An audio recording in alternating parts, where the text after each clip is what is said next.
música o a capela.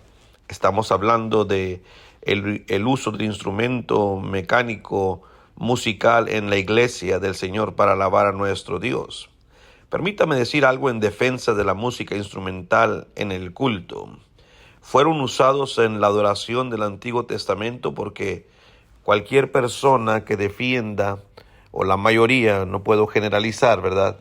Cualquier persona o la mayoría de las personas que defienden el uso del instrumento musical en su adoración, inmediatamente ellos corren a pasajes del Antiguo Testamento, especialmente al Salmo 150, que dice: alabad a Dios en su santuario, alabadle en la magnificencia de su firmamento, alabadle por sus proezas, alabadle conforme a la muchedumbre de su grandeza, alabadle al son de bocina, alabadle con salterio y arpa, alabadle con pandero y danza, alabadle con cuerdas y flautas, alabadle con címbalos resonantes, alabadle con címbalos de júbilo.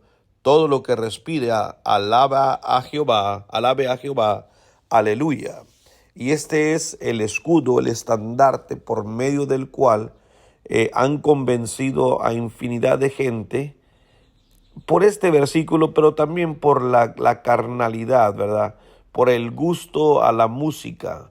De ahí que nacen hoy en día tantas erróneas ideas de alabar a Dios con diferentes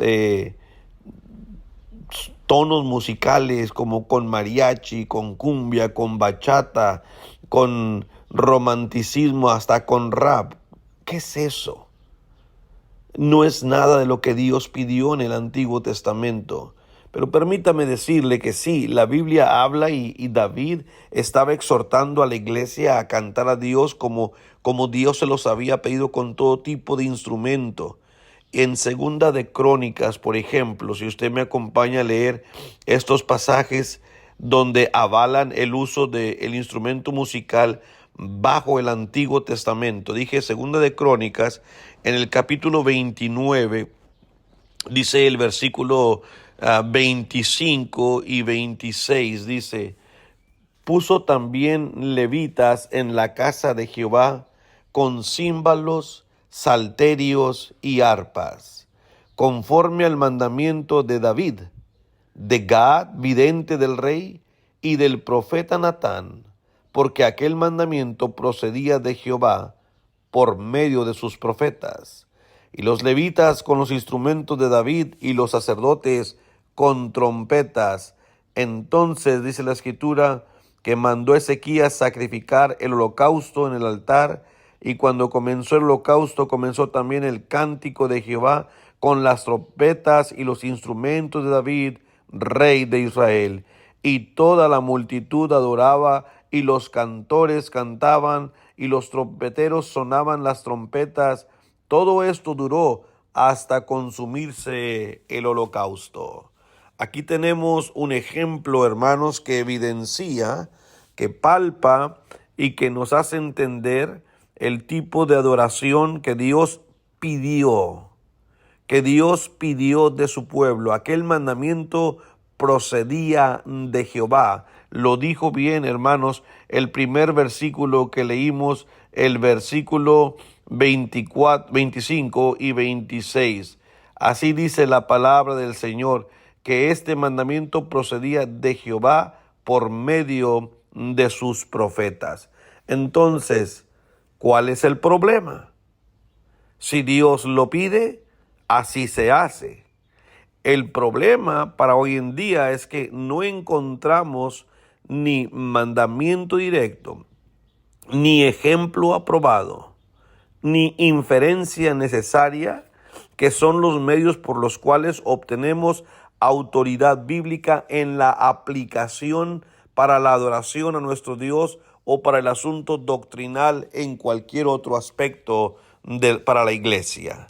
Entonces, así, hermanos, como también se utilizó el quemar incienso, el ofrecer sacrificios de animales, el observar las fiestas anuales, la circuncisión como señal del pacto, Todos estos mandamientos deberían de continuar las personas que quieren utilizar en la música como parte de la adoración en la iglesia. Deberían de continuar en todas estas cosas.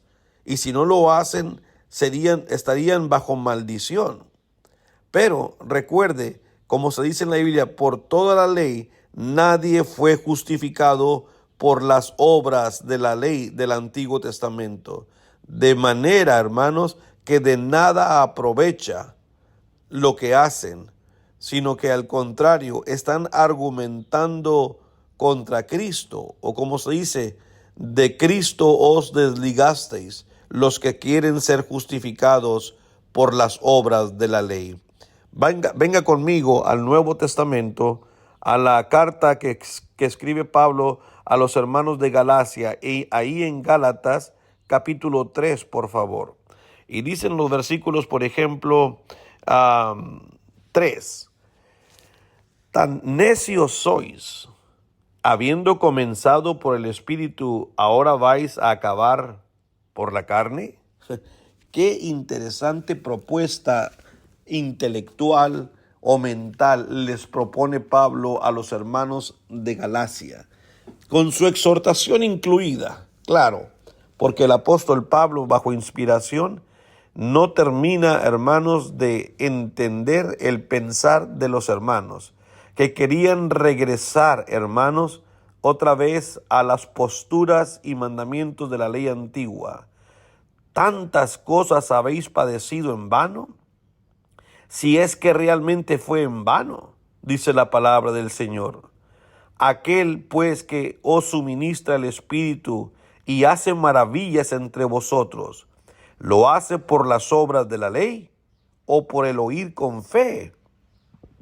Recuerde, hermanos, que la ley fue, hermanos, hasta Juan, pero la gracia vino con Cristo Jesús, dice la palabra del Señor.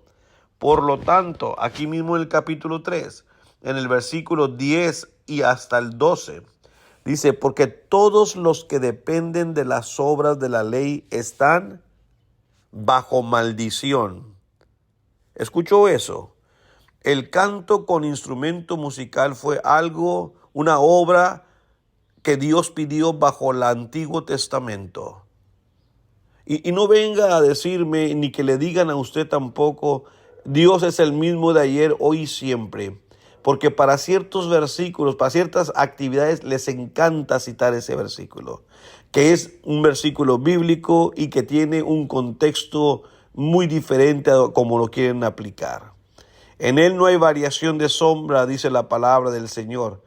Cristo, Dios es un Dios, hermanos, de posturas, sí. Sin embargo, ¿qué acaso no entendemos que Él cambió el pacto, hermanos, para su pueblo nuevo hoy en día? Que no es un pueblo físico como lo fue Israel, sino que es un pueblo espiritual. Y que los profetas hablaron de que Dios mismo traería un nuevo pacto, hermanos, con su pueblo. Nuevo significa que sería distinto, hermanos, al antiguo pacto que Dios hizo con ellos. Entonces, desde ese punto de vista que Dios trae un pacto nuevo, existe ya un cambio, hermanos, por medio de la gracia.